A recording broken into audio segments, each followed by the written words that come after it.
Qu'est-ce qui était en vue avec Adam? Sans l'ombre d'un doute, la chose suprême pour lui, c'était la vie, l'arbre de vie. Il ne possédait pas ce que l'arbre représentait, mais cela était en vue, c'était pour lui. La typologie indique clairement que la pensée de Dieu pour l'homme était finalement qu'il possède la vie éternelle. Empêchons-le maintenant d'avancer sa main, de prendre de l'arbre de vie, d'en manger, de vivre éternellement. Genèse 3,22. Ainsi donc Dieu avait toujours en vue pour l'homme la vie éternelle, mais pour l'homme conforme à sa pensée. La grande chose en vue pour Adam était la vie éternelle, dans une communion vivante avec Dieu. Satan porta un coup à cet état de choses, dans le but de contrecarrer cette vie, et il y parvint temporairement. Adam perdit l'état où il se trouvait à cause du péché. Paul nous dit ceci, tous meurent en Adam, 1 Corinthiens 15, 22.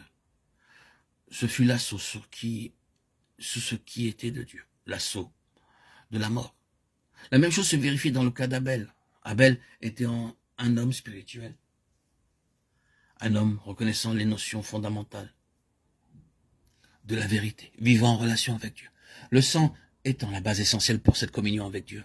Ainsi, Abel représentait le témoignage de Dieu sur la base de la vie qui triomphe de la mort.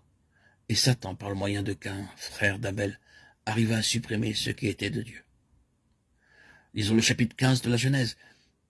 Il n'y a, je pense, pas d'autre explication concernant cette frayeur et cette grande obscurité que le fait qu'Abraham, à ce moment-là, entrait dans une nouvelle relation avec Dieu au sujet d'un peuple qui porte son nom, un peuple qui échapperait à l'emprise de la mort.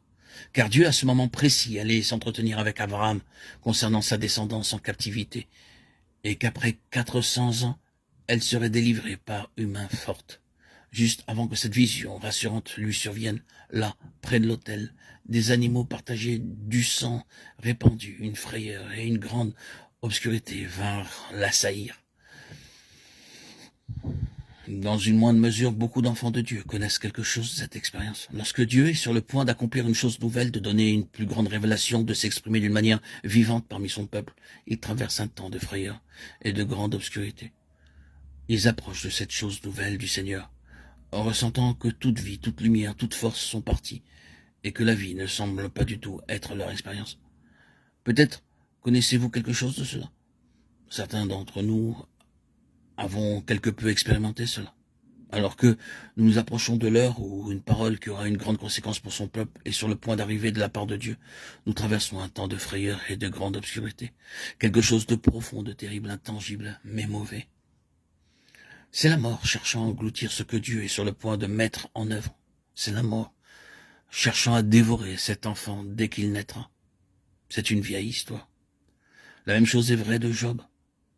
C'était l'assaut de l'esprit de la mort sur ce qui représentait Dieu.